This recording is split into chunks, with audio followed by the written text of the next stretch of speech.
Hi friends, welcome back to Mazhathulli creations. ഈ channel നിങ്ങൾക്ക് ഇഷ്ടമായ ലൈക്ക് ചെയ്ത് സപ്പോർട്ട് ചെയ്യാൻ മറക്കല്ലേ. അർച്ചന ഒരു തീരുമാനം എടുത്തിരിക്കുകയാണ് നെല്ലിശ്ശേരിയിലെ പടിയിറങ്ങാൻ.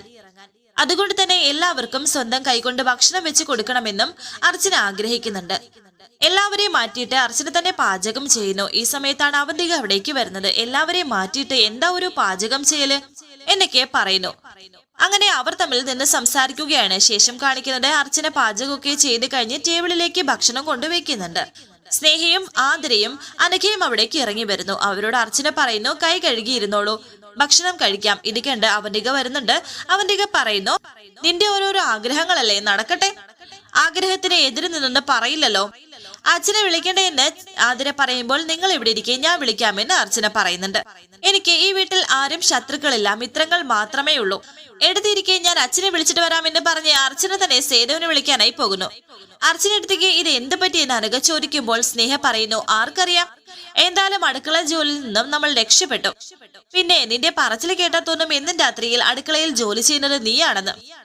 ചുമ്മാ നിങ്ങൾ വഴക്കുണ്ടാക്കല്ലേ. അർച്ചനടുത്ത് സന്തോഷമായി ഉണ്ടാക്കി തന്ന ഫുഡല്ലേ എന്ന് അനഘ പറയുന്നുണ്ട്. എന്നിട്ട് അവന്തികയോടെ കഴിക്കുന്നില്ലേ എന്ന് ചോദിക്കുന്നു. എനിക്കെന്താ വിശപ്പില്ലേ എന്ന് ചോദിക്കുമ്പോ അനഘ പറയുന്നു, അർച്ചനടുത്ത് ഉണ്ടാക്കിയ ഭക്ഷണം ചേച്ചി കഴിക്കുന്നത് നല്ലതാണ്, അതിന് വിശപ്പ് കൂടും. നീ എന്റെ കയ്യിൽ നിന്ന് മേടിക്കുമെന്ന് അവന്തിക. നിങ്ങൾ തമ്മിൽ വഴക്കുണ്ടാക്കണ്ട, നിങ്ങൾ ഇരിക്കെ, ഞാൻ വിളമ്പാമെന്ന് ആതിര. സേതുവിനെ വിളിക്കാനായി അർച്ചന വന്നിരിക്കുന്നു. സേതു ആണെങ്കിൽ അങ്ങോട്ടും ഇങ്ങോട്ടും നടക്കായിരുന്നു. പുഞ്ചിരിയുടെ അച്ഛന്റെ മുന്നിലേക്ക് വന്നിട്ട് പറയുന്നു, അച്ഛാ ഭക്ഷണം എടുത്തു വെച്ചിട്ടുണ്ടെന്ന്. സേതു പറയുന്നു, എനിക്ക് കുറച്ച് കഴിഞ്ഞു മതി. അത് പറ്റില്ല, ഇന്ന് എല്ലാവരും കൂടി ഒരുമിച്ചിരുന്ന് ഭക്ഷണം കഴിക്കണം, അത് എന്റെ ഒരു ആഗ്രഹമാണ്. അച്ഛന് ഞാനിപ്പോൾ വെറുക്കപ്പെട്ടവളാണ്, എങ്കിലും എന്റെ ഈ ഒരു ആഗ്രഹം അച്ഛൻ സാധിച്ചു തരണമെന്ന് അർച്ചന. സേതു പറയുന്നുണ്ട്, മോളെ, ഞാൻ എല്ലാവരും അത്രയും പറയുമ്പോൾ തന്നെ അർച്ചന പറയുന്നു, വേണ്ട അച്ഛാ, കഴിഞ്ഞത് കഴിഞ്ഞു. ഇനിയിപ്പോ അതിനെക്കുറിച്ച് നമ്മൾ സംസാരിക്കാതിരിക്കുന്നതാ നല്ലത്. അണഞ്ഞുപോയ അധ്യായമാണ് അത്. അച്ഛൻ വരൂ, കഴിക്കാമെന്ന് പറയുന്നു. അച്ഛൻ വന്നാലേ ഞാൻ ഡൈനിങ് ടേബിളിൽ എല്ലാവർക്കും ഭക്ഷണം വിളമ്പൂ എന്നും പറയുന്നു. എല്ലാവരും അച്ഛൻ വരാൻ വേണ്ടി കാത്തിരിക്കുകയാണെന്നും പറയുന്നു. ഇത്രയും പറഞ്ഞ് അർച്ചന പോകുന്നുണ്ട്. സേതുവിനെ സംസാരിക്കാൻ അർച്ചന ഒരു അവസരം പോലും കൊടുത്തില്ല. സേതുവാണെങ്കിൽ സങ്കടത്തോടെ നിൽക്കുന്നുണ്ട്. തുടർന്ന് എല്ലാവരും ഭക്ഷണം കഴിക്കാൻ അരികിൽ എത്തിയിരിക്കുന്നുണ്ട്. സച്ചിയും സന്ദീപും സേതുവും ഇരിക്കുന്നു. നിങ്ങളും കൂടി ഇരിക്കാനായി പറയുന്നു. ഇന്ന് എല്ലാവർക്കും ഒന്നിച്ചിരിക്കാം, എല്ലാവർക്കും ഞാൻ വിളമ്പിത്തരാമെന്നും പറയുന്നു. അത് വേണ്ടേച്ചി, ഇവര് കഴിച്ചു കഴിഞ്ഞ് നമുക്ക് ഒരുമിച്ചിരിക്കാം എന്ന് ആതിര പറയുന്നു. എന്നാൽ നിങ്ങൾ ഇരിക്കുന്നു പറയുന്നു. അങ്ങനെ സ്നേഹയും അനഘയും ഇരിക്കുന്നുണ്ട്. അവന്തിക ആ ഭാഗത്തേക്ക് വന്നു. എടുത്തിരിക്കുന്നില്ല എന്ന് പറയുമ്പോൾ അവന്തിക പറയുന്നു, ഇല്ല, ഞാൻ പിന്നെ കഴിച്ചോളാം എന്ന്. അർച്ചന പറയുന്നു, അത് പറ്റില്ല എന്ന് പറഞ്ഞ് അവന്തികയെ നിർബന്ധിച്ച് അർച്ചന അവിടെ ഇരുത്തുന്നുണ്ട്. ഇന്ന് ഞാൻ പറയുന്നത് കേൾക്കണമെന്നും പറയുന്നു. അങ്ങനെ അർച്ചനയും ആതിരയും കൂടി എല്ലാവർക്കും ഭക്ഷണം വിളമ്പി കൊടുക്കുന്നു. കഴിക്കുമ്പോൾ ഇടയ്ക്ക് അവന്തിക അർച്ചനയെ നോക്കുന്നു. ഇനി ഇതുപോലെ എല്ലാവർക്കും ഒരുമിച്ച് ഭക്ഷണം കഴിക്കാൻ വിളമ്പി തരാനുള്ള അവസരം എനിക്ക് കിട്ടിയില്ലെങ്കിലോ എന്ന് അർച്ചന പറയുന്നുണ്ട്. എല്ലാവരും ഭക്ഷണം കഴിക്കാൻ തുടങ്ങിയ സമയത്താണ് അർച്ചന അത് പറയുന്നത്. എല്ലാവരും ഒരു ടെൻഷനോടെ അർച്ചനയെ നോക്കുന്നു. ഇത് നെല്ലിശ്ശേരിയിലെ എന്റെ അവസാനത്തെ യാത്ര രാത്രിയാണെന്ന് അർച്ചന പറയുമ്പോൾ എല്ലാവരും ഒന്നും ഞെട്ടി. നാളെ നേരെ വിളിക്കുമ്പോ എന്നേക്കുമായി ഞാൻ നെല്ലിശ്ശേരിയുടെ പടിയിറക്കുമെന്നും അർച്ചന. ഇത് കേട്ട് അവന്തികയ്ക്ക് സന്തോഷമാകുന്നുണ്ടെങ്കിലും ബാക്കിയുള്ള എല്ലാവരും ഞെട്ടലോടെയാണ് ഇത് കേട്ടിരിക്കുന്നത്. ചേച്ചി എന്താ തമാശ പറയാണോ എന്ന് ആതിര ചോദിക്കുമ്പോ അർച്ചന പറയുന്നു, തമാശക്ക് പറയാനുള്ള കാര്യമല്ല ഇതെന്ന് എല്ലാവർക്കും അറിയുന്നില്ലല്ലേ. ഞാൻ വളരെ ആലോചിച്ചെടുത്ത തീരുമാനമാണിത്. സച്ചി പോലും അറിയാതെയായിരുന്നു അർച്ചനയുടെ ഈ തീരുമാനം. അതുകൊണ്ട് തന്നെ ഏറ്റവും വലിയ ഷോക്കായിരിക്കുന്നത് സച്ചിക്ക് തന്നെയാണ്. ഈ വീട് ഞാൻ ഉപേക്ഷിക്കാൻ തീരുമാനിച്ചു. അപ്പോ സച്ചിയേട്ടനും കുഞ്ഞും അവരെ ഉപേക്ഷിക്കാൻ തീരുമാനിച്ചോ എന്ന് സന്ദീപ് ചോദിക്കുന്നു. എന്റെ ജീവിതം അവർക്ക് വേണ്ടിയിട്ടുള്ളതാണ്, അവരെ ഉപേക്ഷിക്കാൻ എനിക്ക് കഴിയില്ലെന്ന് അർച്ചന. എന്നാലും ഇപ്പോഴത്തെ സാഹചര്യത്തിൽ ഞാൻ ഈ വീട് ഉപേക്ഷിച്ചു പോകുന്നതാണ് എല്ലാവർക്കും നല്ലത്. ഇത് എന്റെ മാത്രം തീരുമാനം, ഇത് മറ്റാർക്കും ഒരു പങ്കുമില്ല എന്ന് പറയുന്നു. സച്ചി ദേഷ്യത്തോടെ മുറിയിലേക്ക് പോകുന്നു. സച്ചിയേട്ടൻ പോകുന്നല്ലോ, അച്ചുചേച്ചി സച്ചിയേട്ടനോട് ഈ കാര്യം പറഞ്ഞില്ലായിരുന്നോ എന്ന് ആതിര പറയുമ്പോൾ അർച്ചന പറയുന്നു, പറഞ്ഞാൽ സമ്മതിക്കില്ലെന്ന് എനിക്കറിയാം, അതുകൊണ്ട് പറഞ്ഞില്ല. സച്ചിയേട്ടൻ ദേഷ്യപ്പെട്ട് പോയത് കണ്ടില്ലേ എന്ന് സ്നേഹ. ആ പിണക്കം മാറ്റാൻ എനിക്കറിയാം. നിങ്ങൾ എല്ലാവരും ഒരുമിച്ചുണ്ടാകണം, ഈ വീട്ടിൽ നിന്നും സന്തോഷമുണ്ടാകണം. എന്റെ കുഞ്ഞിന്റെ പേരിൽ ഒരു ദോഷവും ഈ വീട്ടിൽ ഉണ്ടാകാൻ പാടില്ല. അതിന് എനിക്ക് ഈ വീട് ഉപേക്ഷിച്ച് പോയേ പറ്റൂ എന്നും അർച്ചന പറയുന്നു. അച്ഛന് വയ്യാതാവുന്നുണ്ട്. അച്ഛൻ വല്ലാണ്ട് ചുമയ്ക്കുകയും ടെൻഷനാവുകയും ഒക്കെ ചെയ്യുന്നു. അച്ഛ എന്ന് പറഞ്ഞ് അർച്ചന തടകി കൊടുക്കുന്നുണ്ട്. വെള്ളം കൊടുക്കാൻ സന്ദീപ് പറയുന്നു. അങ്ങനെ അർച്ചന സേതുവിന് വെള്ളം എടുത്തു കൊടുത്തു.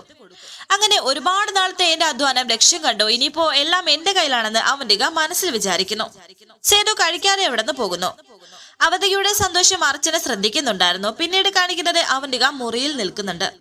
എന്നിട്ട് അവന്തിക മീരയെ ഫോൺ ചെയ്യുന്നു. ഞാനൊരു പ്രധാനപ്പെട്ട കാര്യം മീരെ അറിയിക്കാൻ വിളിച്ചതാ. മീര ഒന്ന് സൂക്ഷിക്കുന്നത് നല്ലതാണെന്ന് പറയുന്നു. എന്തിന്? അല്ല, ആരെയാണ് സൂക്ഷിക്കേണ്ടതെന്ന് മീര പറയുമ്പോൾ അവന്തിക പറയുന്നു, ഇവിടുന്ന് ഒരു മിസൈൽ തീപിടിച്ച് അങ്ങോട്ട് വരുന്നുണ്ട്. അത് അവിടെ സർവനാശമുണ്ടാക്കാതെ സൂക്ഷിച്ചോ. മനസ്സിലായില്ല എന്ന് മീര. നെല്ലിശ്ശേരി വീടും സച്ചിയും ഒക്കെ ഉപേക്ഷിച്ച് അർച്ചന വൃന്ദാവനത്തിലേക്ക് വരികയാണ്. ഇത് കേട്ട് മീര ഒന്ന് ഞെട്ടി. എന്താ ഇപ്പൊ ഞെട്ടിയോ എന്ന് അവന്തിക. ആരാ അത് പറഞ്ഞത് എന്ന് മീര പറയുമ്പോൾ അവന്തിക പറയുന്നു, അർച്ചന തന്നെ എടുത്ത തീരുമാനമാണത്. അപ്പോ അവന്തികയുടെ ഉദ്ദേശം ഇതായിരുന്നു അല്ലെ, അർച്ചനെ അവിടെ നിന്ന് ഇറക്കി വിടാൻ എന്ന് മീര പറയുമ്പോൾ അവന്തിക പറയുന്നു, മീര എന്താ ഈ പറയുന്നത്? ഇതിൽ വേറെ ആർക്കും ഒരു പങ്കുമില്ല. ജോൽസിന്റെ വിധി പ്രകാരം ആ കുഞ്ഞ് ജനിക്കുന്നത് വരെ അർച്ചനയും സച്ചിയും തമ്മിൽ വേറെ മാറി ജീവിക്കണമെന്നാണ്. അല്ലാതെ അവർ തമ്മിൽ എന്നേക്കുമായി വേർപിരിയുകയല്ല. കുഞ്ഞ് ജനിക്കുന്നത് വരെ അവർ തമ്മിൽ കാണുന്നത് പോലും അപകടമാണെന്നാ ജോത്സ്യൻ പറഞ്ഞത്. എന്തായാലും അർച്ചന ഇവിടുന്ന് പോരാൻ തീരുമാനിച്ചു. മീര പറയുന്നു, അവിടെ പരിഹാര കർമ്മങ്ങൾ നടത്തിയോ എന്ന്. അതെങ്ങനെയാ? അതിനു മുമ്പേ സച്ചി ആ ജോത്സ്യനെ വിരട്ടി ഓടിച്ചു. പാവം പേടിച്ചു പോയെന്ന് അവന്തിക. അപ്പോ ദോഷങ്ങൾ മാറിയിട്ടില്ല എന്ന് അർത്ഥം. അതും തലയിൽ ചുമന്നുകൊണ്ടാ അവളുടെ ഇങ്ങോട്ടുള്ള എഴുന്നള്ളത്ത് അല്ലേ എന്നൊക്കെ മീര. എന്നെ കരുതി നീ വിഷമിക്കേണ്ട, അവിടെയും ഇതുപോലെ എന്തെങ്കിലും പരിഹാര കർമ്മം ചെയ്താൽ മതിയെല്ലാം മാറിക്കോളുമെന്ന് അവന്തിക. അർച്ചന അവിടുന്ന് പോരാൻ സച്ചി സമ്മതിച്ചോ എന്ന് മീര ചോദിക്കുമ്പോ അവന്തിക പറയുന്നു, അതെനിക്ക് അറിയില്ല. പക്ഷെ അർച്ചന എല്ലാവരോടും അവളുടെ തീരുമാനം പ്രഖ്യാപിച്ചു കഴിഞ്ഞു. എന്തായാലും നാളെ രാവിലെ അവൾ ഇവിടെ നിന്ന് ഇറങ്ങും. ഞാൻ രാവിലെ വിളിക്കാം എന്ന് പറഞ്ഞ് അവന്തിക ഫോൺ വെച്ചു. ഇവളാള് കൊള്ളാലോ, അർച്ചന ഇവിടെ നിന്ന് അങ്ങോട്ട് ചെല്ലുന്നു എന്ന് പറഞ്ഞത് തീരെ ഇഷ്ടമായിട്ടില്ല എന്ന് അവന്തിക മനസ്സിൽ വിചാരിക്കുന്നുണ്ട്. മീരയും ടെൻഷനോടെ വിചാരിക്കുന്നു, ഇതിപ്പോ ചക്കിന് വെച്ചത് കൊക്കിന് കൊണ്ടതുപോലെ ആയല്ലോ എന്റെ ഭഗവാനെ. അവൾക്ക് ഇങ്ങോട്ട് തിരിച്ചു വരാൻ മനസ്സ് തോന്നലേ എന്ന് പ്രാർത്ഥിക്കുന്നുണ്ട്. മീര ഇപ്പോൾ വല്ലാത്ത ടെൻഷനിലാണ്. കാരണം അർച്ചന ഇവിടേക്ക് വരുമ്പോൾ എന്തെങ്കിലും അപകടം സംഭവിക്കുമോ എന്നൊരു പേടി. കമല അനൂപിന് ഭക്ഷണം വിളമ്പി കൊടുക്കുമായിരുന്നു. മീര എവിടേക്ക് വന്നു. നീ കഴിക്കുന്നില്ല എന്ന് ചോദിക്കുമ്പോ മീര പറയുന്നു, എന്റെ വിശപ്പൊക്കെ പോയി. അതിന് ഇവിടെ ഇപ്പോ എന്താ ഉണ്ടായി? അമ്മ എന്തെങ്കിലും പറഞ്ഞോ എന്ന് അനൂപ് ചോദിക്കുന്നു. ഞാൻ നിന്നോട് എന്താ പറഞ്ഞത് എന്ന് കമല ചോദിക്കുമ്പോ മീര പറയുന്നു, ഞാൻ ആരോടൊന്നും പറഞ്ഞില്ല. ചിലത് കേൾക്കുമ്പോ വിശപ്പും ദാഹവും ഒക്കെ പോവും. അല്ല, നിങ്ങൾ അറിഞ്ഞില്ലേ പുന്നാര പെങ്ങള് ഭർത്താവിനെ വിട്ട് നെല്ലിശ്ശേരിയിൽ നിന്നും ഇങ്ങോട്ട് പോരാൻ തീരുമാനിച്ചു എന്ന്. ഇരിക്കട്ടെ അനൂപും കമലയും ഒന്നും ഞെട്ടി. ആര് പറഞ്ഞു നിന്നോട് ഈ അനാവശ്യം എന്ന് അനൂപ്. ഇവളുടെ ഉള്ളിലിരിപ്പ് പറഞ്ഞതായിരിക്കുമെന്ന് കമല പറയുമ്പോൾ മീര പറയുന്നു, എനിക്ക് അങ്ങനെ ഒരു ഉള്ളിലിരിപ്പും ഇല്ല. ആ കൊച്ചിനെയും കൊണ്ട് അവൾ ഇങ്ങോട്ട് വരല്ലേ എന്നാണ് എന്റെ ഒരു സമാധാനം. അങ്ങനെ തിരിച്ചു വരാൻ വേണ്ടിയിട്ടല്ല അവളെ കല്യാണം കഴിപ്പിച്ചു വിട്ടത്. ഭർത്താവിനൊപ്പം അവള് കഴിയേണ്ടത് അവിടെയാണ് എന്റെ അനൂപ്. മോളെ അനൂപേ, നമുക്ക് ഇപ്പൊ തന്നെ അങ്ങോട്ട് പോയാലോ എന്നെ കമല. അതാണ് വേണ്ടത്. ഈ രാത്രി തന്നെ അവിടെ പോയി അർച്ചനയോടും സച്ചിയോടും സംസാരിക്കണം. എന്നിട്ട് ഈ തീരുമാനത്തിൽ നിന്ന് അർച്ചനയെ പിന്തിരിപ്പിക്കണം. അനൂപേട്ടൻ എന്താ ഈ ആലോചിക്കുന്നത് എനിക്ക് മീര പറയുന്നു. അവള് ആ കൊച്ചിനെ എടുത്ത് രാവിലെ ഇവിടേക്ക് തിരിച്ചു കയറണ്ടെങ്കിൽ ഇപ്പോൾ തന്നെ അവിടെ പോയി പ്രശ്നം ഉണ്ടാക്കുന്ന പറയുന്നു. ഇത് കേട്ട് അനൂപ് പറയുന്നു, അർച്ചന അങ്ങനെ ഒരു തീരുമാനം എടുത്തെങ്കിൽ അതിന് തക്കതായ ഒരു കാരണം ഉണ്ടാകും. അത് ശരിയാണെന്ന് കമല. കുറച്ചുനാളെ ഇവിടെ വന്ന് നിൽക്കുന്നതാണ് അവരുടെ സമാധാനത്തിന് നല്ലതെന്ന് എനിക്കും തോന്നി. എന്തായാലും പ്രസവത്തിന് അവളെ ഇങ്ങോട്ട് വിളിച്ചോണ്ട് വന്നല്ലേ പറ്റൂ. അതിപ്പോ കുറച്ച് നേരത്തെയാണെന്ന് വിചാരിച്ചാ മതി.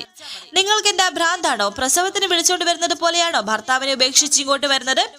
ആ ജോത്സ്യൻ പറഞ്ഞത് ഓർമ്മയുണ്ടല്ലോ, ദോഷമുള്ള കുഞ്ഞിനെ വയറ്റിലിട്ടോണ്ടാ അവൾ ഇങ്ങോട്ട് വരാൻ പോകുന്നത്. ഇനി ഇവിടെ എന്തൊക്കെ നടക്കുമെന്ന് കണ്ടറിയാം.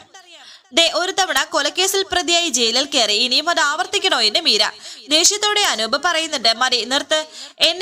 നിന്നെ കുറിച്ച് ആരെങ്കിലും ഇതുപോലെ ദോഷം പറഞ്ഞു പരത്തിയാൽ നിന്റെ വിചാരം എന്തായിരിക്കും? അപ്പോ നിങ്ങൾ നെല്ലിശ്ശേരിയിലേക്ക് പോകുന്നില്ലേ എന്ന് മീര ചോദിക്കുമ്പോ ഇല്ല. ഇപ്പോഴത്തെ പ്രശ്നങ്ങൾക്കിടയിൽ അവൾ ഇങ്ങോട്ട് വന്നാൽ ഇരുകൈയും നീട്ടി സ്വീകരിക്കാനാ എന്റെ തീരുമാനം. അമ്മ എന്നെ പറയുന്നു എന്ന് അനൂപ്. ആരൊക്കെ ഉപേക്ഷിച്ചാലും എന്റെ മോളെ ഞാൻ ഉപേക്ഷിക്കില്ല. ഞാൻ മരിക്കുന്നത് വരെ അവളെ ഞാൻ നോക്കുമെന്ന് കമല. കേട്ടല്ലോ, ഇതാണ് ഞങ്ങളുടെ തീരുമാനം. എന്തെങ്കിലും വിരോധം ഉണ്ടെങ്കിൽ നിനക്ക് നിന്റെ വീട്ടിലേക്ക് പോകാം എന്ന് പറഞ്ഞ് അനൂപ് ഭക്ഷണം കഴിക്കുന്നില്ല, നിർത്തി. കൈ കഴുകി അവിടെ നിന്ന് പോയി. കൂടപ്പിറപ്പിനുള്ള അവന്റെ സ്നേഹം കണ്ടല്ലോ, അതൊക്കെ കണ്ടും കേട്ട് നിന്നാൽ നിനക്ക് കൊള്ളാം എന്ന് പറഞ്ഞ് കമലയും പോകുന്നു. ടെൻഷനോട് നിൽക്കുകയാണ് മീര. പിന്നീട് കാണിക്കുന്നത് സച്ചി മുറിയിൽ എത്തിയിരിക്കുന്നു. സച്ചി വല്ലാത്ത ഞെട്ടലിൽ തന്നെയാണ്. ഒരിക്കലും അർച്ചന ഇങ്ങനെ ചെയ്യുമെന്ന് സച്ചി വിചാരിച്ചതേ ഇല്ലായിരുന്നു. അപ്പോഴാണ് അർച്ചനയുടെ വരവ്. അർച്ചനയെ ദേഷ്യത്തോടെ സച്ചി നോക്കുന്നുണ്ട്. ആരോട് ചോദിച്ചിട്ടാണ് നീ ഇങ്ങനൊരു തീരുമാനം എടുത്തത്? എന്നോടൊരു വാക്ക് നേരത്തെ പറയാറുന്നില്ലേ? ആ ഡൈനിങ് ടേബിളിൽ വെച്ച് എല്ലാവരോടും പറയുമ്പോഴാണോ ഞാൻ അറിയേണ്ടത്? അല്ലെങ്കിൽ തന്നെ നീ ഇത് ഒറ്റയ്ക്കെടുക്കേണ്ട തീരുമാനമാണോ എന്ന് സച്ചി. അർച്ചന പറയുന്നു, അതേ സച്ചിയേട്ടാ, ഞാൻ ഒറ്റയ്ക്കെടുക്കേണ്ട തീരുമാനം തന്നെയാണ്. ഈ തീരുമാനം കൊണ്ട് എന്ത് ഫലം ഉണ്ടായാലും അത് സച്ചിയേട്ടനെയും ഈ കുടുംബത്തെയും ബാധിക്കില്ല. അതിന് എല്ലാ ഉത്തരവാദിത്വവും എനിക്ക് മാത്രമായിരിക്കും. നേരെ വെളുക്കുമ്പോൾ ഞാൻ വൃന്ദാവനത്തിലേക്ക് പോകുമെന്ന് അർച്ചന. അത് നടക്കില്ല. നീ ഈ തീരുമാനത്തിൽ നിന്നും പിന്മാറണമെന്ന് സച്ചി. ഈ തീരുമാനം നടപ്പിലാക്കേണ്ടത് നമ്മൾ രണ്ടുപേരുടെയും ആവശ്യമാണ്. എന്റെ കുഞ്ഞിന് വേണ്ടിയിട്ടുള്ളതാണ്. ഇതിൽ നിന്ന് പിന്മാറാൻ എനിക്ക് കഴിയില്ലെന്നും അർച്ചന. താൻ എന്തൊക്കെ പറഞ്ഞാലും എനിക്ക് ഈ തീരുമാനത്തെ അംഗീകരിക്കാൻ കഴിയില്ല. അർച്ചന പറയുന്നു. അതറിയാവുന്നത് കൊണ്ട് സച്ചിയേട്ടനോട് നേരത്തെ ഞാൻ ഇത് പറയാതിരുന്നത്. എന്റെ ആ ജോത്സ്യൻ പറഞ്ഞ മണ്ടത്തരം നീ വിശ്വസിക്കുകയാണോ? സത്യത്തിൽ ആ ജോത്സ്യൻ വന്നത് നമ്മുടെ മുന്നിൽ പുതിയൊരു വഴി തെളിയിക്കാനായിട്ടാണ്. എന്റെ കുഞ്ഞിന്റെ നിരപരാധിത്വം തെളിയിക്കാനുള്ള അവസരമാണ് അയാൾ കാരണം എനിക്ക് കിട്ടിയത്. ഈ അവസരം ഞാൻ പാഴാക്കില്ല എന്ന് അർച്ചന പറയുന്നുണ്ട്. അർച്ചനയുടെ ഈ പോക്ക് വെറുതെയല്ല. വരാനിരിക്കുന്ന പുതുപുത്തൻ എപ്പിസോഡുമായി വീണ്ടും കാണാം. Thank you for watching. Please subscribe, like, share my channel.